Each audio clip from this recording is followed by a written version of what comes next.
अब देखते हैं बंटन नियम। बंटन नियम क्या होता है? इसमें तो द्विआधारी संक्रिया होती है, जैसे स्टार और डेल्टा। देखिए, जो संक्रिया होती है वो किसी भी साइन से हम प्रदर्शित कर सकते हैं, स्टार भी, डेल्टा भी हो या और किसी चीज़ से, ठीक है ना।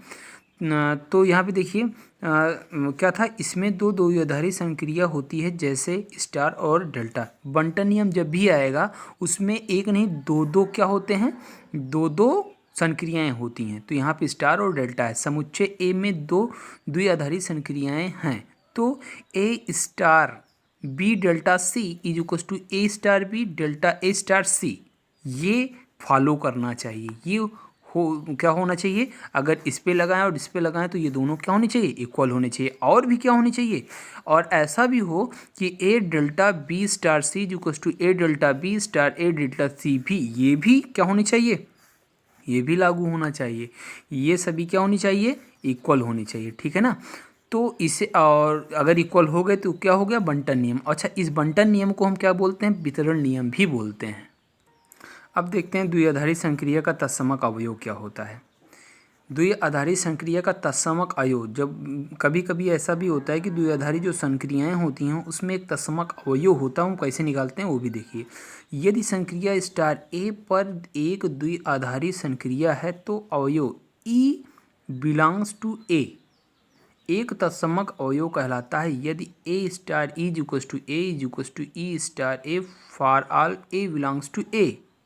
कहने का मतलब ये है कि जो सेट ए है उस पे एक द्विआधारी संक्रिया इस प्रकार होनी चाहिए कि ई उसी सेट का एक एलिमेंट ई हम अगर लें, सेट ए का ही होना चाहिए, ठीक है ना, और एक दूसरा एलिमेंट और लें जो कि ए हमने यहाँ पे लिया है, और अगर ए स्टार ई करें तो हमारा ए ही है।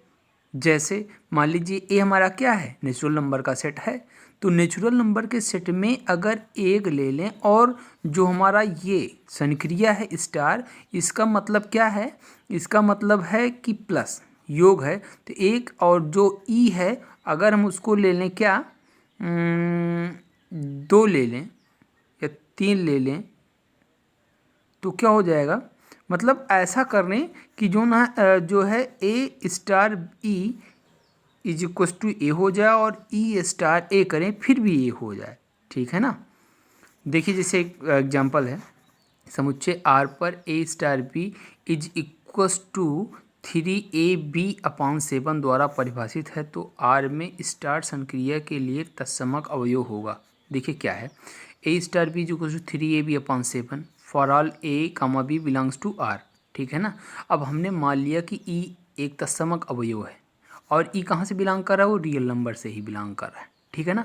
तो ए स्टार ई बराबर A is equal to E star A, ये होता है। ये सब में हमको करना है हर एक सवाल में, ठीक है ना, जिसमें भी तत्समक पूछा गया हो तत्समक अवयव के लिए।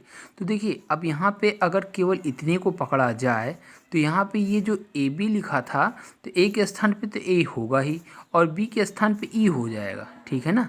अब देखिए 3a/7 इज इक्व टू ए, ए से कैंसिल हो जाएगा तो इज इक्वल टू 7/3 और यही 7/3 क्या है, तत्समक अवयव है। अब देखिए द्विआधारी संक्रिया सारणी हम कैसे बनाते हैं।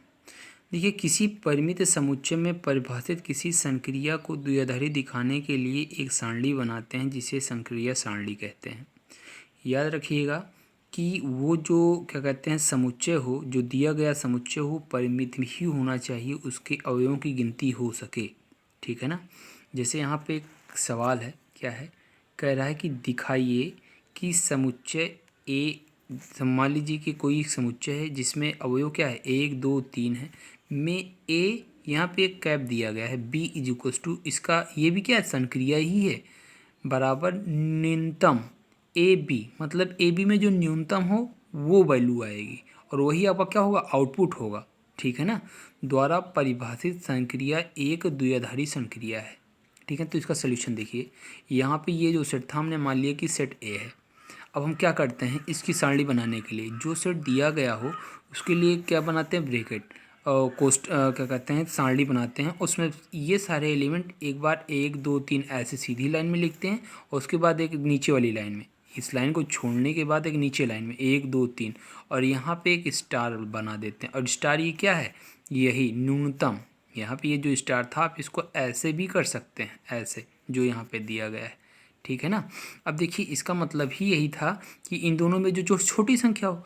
अब देखिए अगर हम देखें 1 और 1 में, इन दोनों में छोटी कौन, एक एक ही होगा, छोटी क्या, दोनों ही सेम है।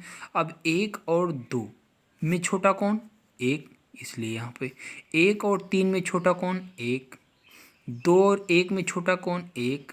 2 और 2 में छोटा कौन, दोनों सेम है इसलिए 2 ही। 2 और 3 में छोटा कौन, 2। अब देखिए 3 1 में छोटा कौन, 1। 3 2 में छोटा कौन, 2। 3 3 में छोटा कौन, 3। अगर वो बड़े के लिए कहता, मान लीजिए कि यहाँ पे बड़े के लिए कहता, तो 1 1 में बड़ा कौन, 1 ही होगा, इससे तो कुछ हो नहीं सकता। 1 2 में बड़ा कौन, तो 2 ही होता, तो यहाँ पे 2 लिखा जाता। मतलब वो जैसा कहे उसमें ऐसे, जैसे इसको लिया पहले इसको लिया, तो यहाँ पे लाइन खींचो और यहाँ पे लाइन खींचो, जहाँ पे वो कट मार रहा है वो पॉइंट क्या होगा, उसका परिणामी होगा, ठीक है ना। अब देखिए इस सारणी में प्रत्येक अवयव सेट एक के हैं, अतः यह सारणी द्विआधारी संक्रिया सारणी है। अब देखिए यहाँ पे ये जो एलिमेंट सारे आने चाहिए वो कहाँ के होने चाहिए, सेट ए के ही होने चाहिए, इसी वाले सेट के। अगर इससे वो परे आ गया, इसमें के एलिमेंट अगर इस सेट से परे आ गए तो वो द्विआधारी संक्रिया सारणी नहीं होगी, ठीक है।